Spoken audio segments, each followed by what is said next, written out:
बिस्मिल्लाहिर्रहमानिर्रहीम। अस्सलाम वालेकुम। आज मैं आपको शेजवान राइस बनाना सिखाऊंगी। तो इसके लिए हमें चाहिए चावल 750 ग्राम। ये पहले से उबले हुए होने चाहिए और ठंडे होने चाहिए।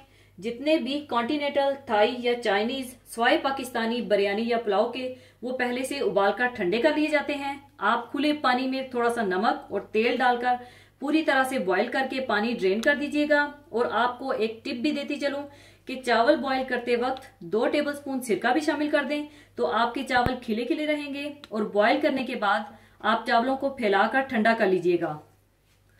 और मटर हाफ कप, इसे भी आप पहले बॉईल कर लीजिएगा। इसके बारे में भी आपको एक टिप देती चलूं, मटर बॉईल करते वक्त अगर आप 1 टीस्पून चीनी भी शामिल कर देंगे तो इससे इसका कलर खराब नहीं होगा। और गाजर क्यूब में कटी हुई हाफ कप, और ये कच्ची ही डालनी है। हरी प्याज इसके ग्रीन पार्ट के साथ ही हाफ कप। शिमला मिर्च हाफ कप, ये भी क्यूब में काट लीजिएगा।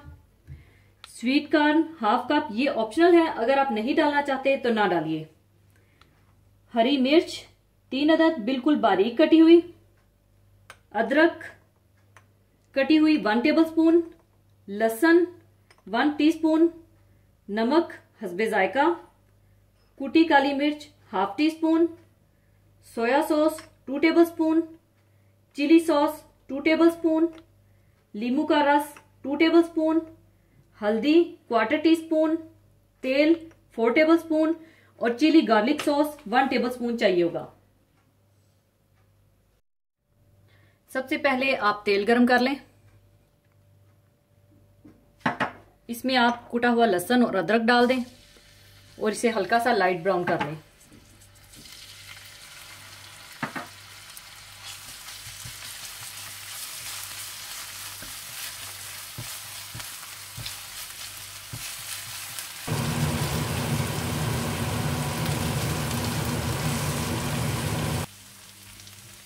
जब अदरक लहसुन हल्का सा लाइट ब्राउन हो जाए तो आप इसमें गाजर डाल दें, साथ ही मटर डाल दें और शिमला मिर्चें भी डाल दें और थोड़ा सा भून दें।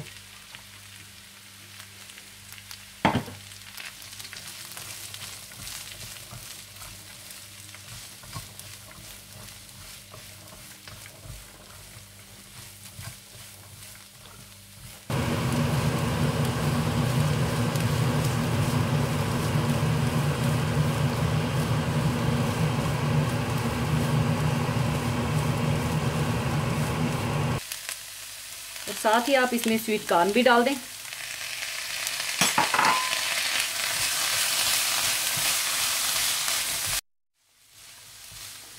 दो 3 मिनट भूनने के बाद आप इसमें सोया सॉस, कुटी हुई काली मिर्चें, नमक, नींबू का रस, हल्दी, चिली सॉस और चिली गार्लिक सॉस भी डाल दें और अच्छी तरह से मिला लें और थोड़ा सा और भून लें।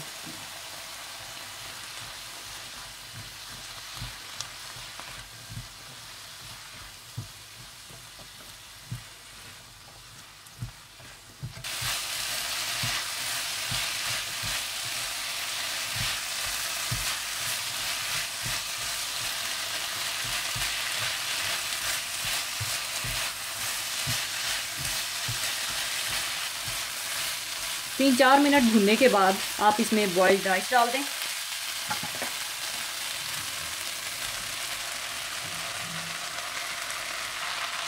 और साथ ही आप इसमें हरी मिर्चें और हरी प्याज भी डाल दें और अच्छी तरह से मिला लें।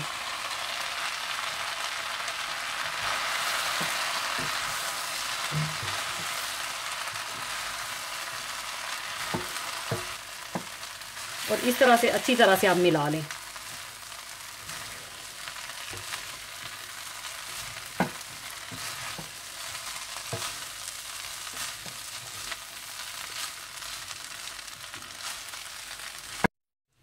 अच्छी तरह वेजिटेबल और राइस को कुक करने के बाद शेजवान राइस तैयार हैं। अब इन्हें मैं डिश आउट कर लूँगी।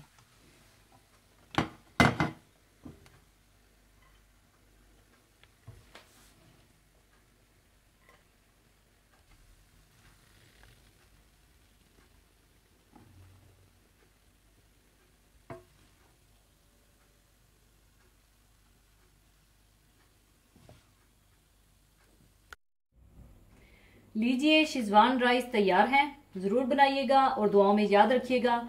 और जाने से पहले एक हदीस पाक शेयर करना चाहूँगी। हदीस पाक इस तरह से है। हज़रत अबू हुरैरा रज़ी अल्लाह ताला अन्हु से रवायत है कि रसूलुल्लाह सल्लल्लाहु अलैहि वसल्लम ने फरमाया, अल्लाह ताला क़यामत के दिन ज़मीन को मुट्ठी में ले लेगा और आसमानों को दाएं हाथ में लपेट लेगा। फिर फरमाएगा, मैं बादशाह हूँ, कहाँ है ज़मीन के बादशाह। यानी ये दुनिया असबाब की दुनिया है, जिसमें हर शख्स किसी न किसी दर्जे में इख्तियार और मलकियत रखता है। ये इसी इख्तियार का सबब है कि हम में से कोई मालिक बनता है और कोई ममलूक।